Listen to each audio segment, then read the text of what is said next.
Good afternoon. Today I am sitting in the Jennerstown Community Church. and I have the pleasure of sitting beside Chuck Hildbold. Nice to meet you, sir. Nice to Thank meet you for taking time for me. Now, what is the address of your church? 1673 East Pitt Street, which is Route 30, And Jennerstown. that's Jennerstown, PA. Right. And the times of your services? 9 o'clock in the morning is a relaxed traditional, and 11:10 is what we would call a contemporary. Oh, very nice. Sunday school's at 10 o'clock. Now, you just recently had a name change. It is now Jennerstown Community Church? Right. We were Jennerstown United Methodist as of August 8th. We are now the community church. Well, that's very good. I hope that is going well for you. Going real well. Okay. Real well. Now, before we started, I turned the camera on. You were talking about something called Walk Through the Bible. I was hoping, that sounded very interesting to me. I thought maybe the people watching would find that interesting as well. I'm a national instructor. Walk Through the Bible is a international organization. It's in 150 countries, I believe. It's a Bible engagement event. It's a 3-hour event, whether it's Old Testament or New Testament. And basically the way that I explain it is, most people know that this is the church, this is the steeple. We know that. You don't know that because of the catchy tune.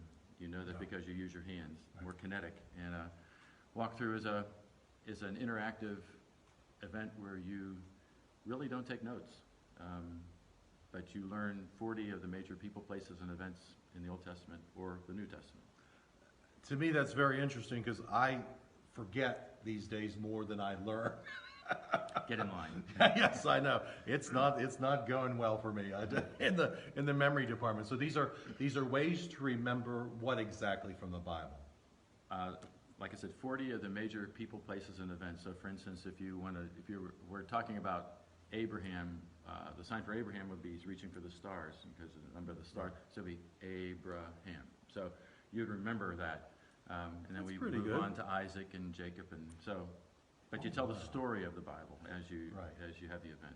Well, that's good. You get everything in order. Right, in chronological order. Chronological order. That's good. That's a good teaching tool and a good learning tool. It is. Now, before we sat down, you handed me 2 books. And these aren't just any ordinary books. There's a special story behind these. And I'm hoping you can tell the people watching about these books. Well, the first one is called Ponderings from the Pastor's Partner.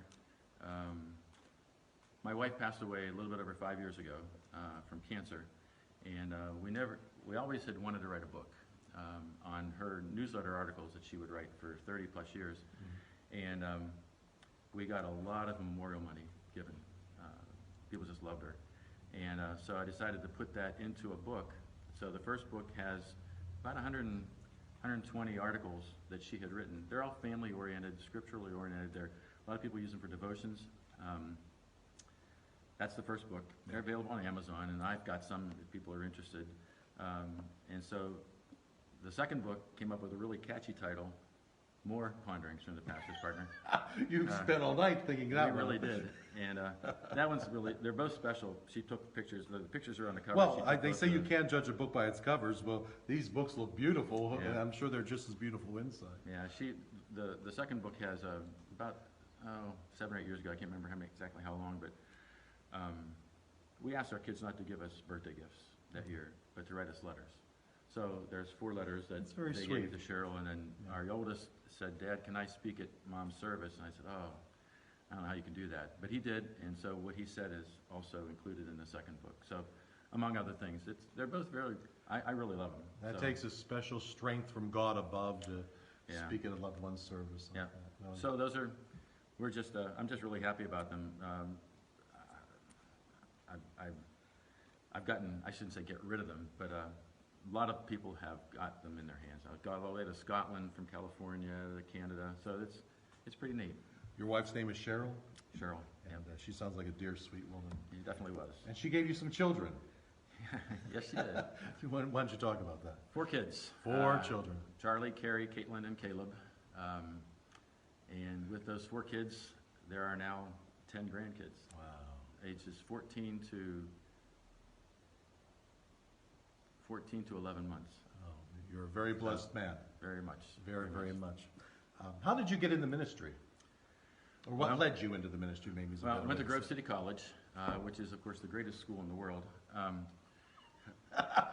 And I didn't know what I wanted to do with myself, and I was just started to date Cheryl, and there was an opening for an internship in Johnstown, or no, an opening for an internship.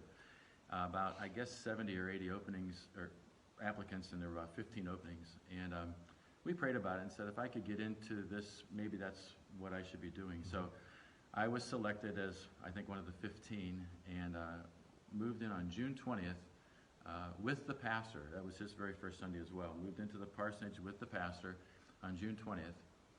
On July 20th, 1 month to the date, the Johnstown flood hit.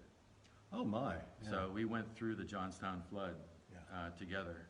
And Not the one in the 19th century, I assume. thank you so much.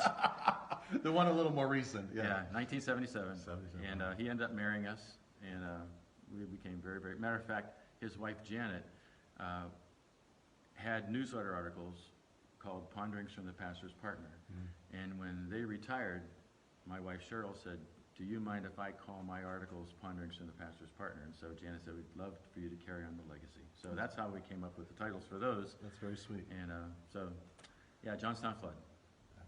Well, you just have a beautiful church here, the Jennerstown Community Church. Now, how long have you been serving here? I've been here since 2007. Good long time. Yep. Good people. And I assume by just how much you love the church, you have no plans to move on anytime soon. No, this is where we are. Yeah. This is it. And we've been very, very blessed to be here. This is you're great people. Good. Very good. Matter of fact, let's put it this way. There's a lot of churches where you would expect the people to like each other. Yeah. These people do. Oh, that's good. So, yeah. Well, you expect that in every church. It's not true in every church. That's right. But yeah. But it is true here. That's what it just is. It's really great just to be here. It sounds like you're a very blessed man. Very much. Now, if one of your good people would follow you throughout your chores and your duties for the week, what do you think would surprise them most about your time and your preparation as a pastor? Ooh, that's a good question. Mm-hmm. Yep. It's an excellent question. I don't know if it would surprise them, but they've commented that when we would have a Sunday school class or a Bible study, that they like the depth that we go into. Oh, that's good. Let's put it that way. Yeah. Not everybody's prepared for that depth. I of course, like a deep study and some good questions. I don't even mind questions that I don't have the answers to. Well, and that happens every now and then, but if that does happen, I say, listen, I'll get back to you, see what we can find out. But we've had good success with groups meeting just for that very reason. So, and then, of course, the sermons are hopefully reaching people in the same regard. Easy enough for maybe a fifth grader to understand, but hopefully deep enough that somebody could. Matter of fact, this last Sunday, somebody came up and said, I never looked at that way before. So that was good. That's excellent. I keep saying just, but I guess it's been a couple of years now. Got through the COVID times, and we're on the other side of that. Hopefully we never repeat that again. Right. Are you finding people still hesitant to come back to church, or were they willing and knocking down the door to have attendance service again? It'd be kind of in the middle. I don't see them knocking on the doors, but I don't think they're staying away. If they're staying away, it's not because of COVID. Let's put it that way. We didn't really have much of an attrition because of that, which thankfully that was the case. I know a lot of places are having a difficult time just catching back up, and we never really had that, which I'm really glad for.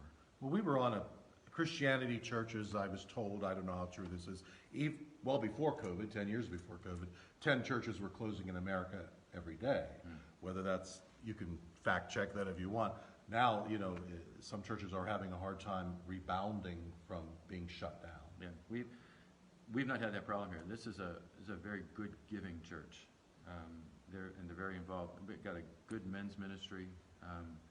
The guys are really, you don't find that in a lot of churches. No. And the men here are very active, which is really good. Yeah. Which is really good. So not only good giving, but we've got good leadership from fairly young to not so young. So you do have a next generation coming up to take over when the time comes. Yes. In fact, that's one of the number one problems I see in these churches is what happens in 20 years, what happens in 30 years. I'm glad you have that covered. Yeah, we've got folks that are not, we've got folks who are serving who are not in their 60s and 70s, Good. which is good. Good and a little bit rare. Yeah. I mean, we do have some that are serving at that age, but that's okay. Yeah, God's absolutely. using their gifts. Absolutely. Well, as we come close, believe it or not, 10 minutes have gone by. As we close off on this interview, I'm going to give you the last word. Anything you want to say as an encouragement, give your favorite Bible verse, or just anything you want to say. The camera's all yours. Well, one of the things that we always say is, matter of fact, it was my wife's favorite verse, is for me and my house will serve the Lord. And we do that here. These doors are open for anybody that wants to come. Like I said, it's a good giving church. They not only give financially, but they give of themselves. And that's the one thing when people come into this place, they say, boy, they're very friendly. Good. So people are welcome to be here. Yeah, hear that? You're welcome here in Jennerstown Community Church. Thank you, sir. You're welcome. I've really enjoyed meeting you. It's been awesome. And until next time, God bless.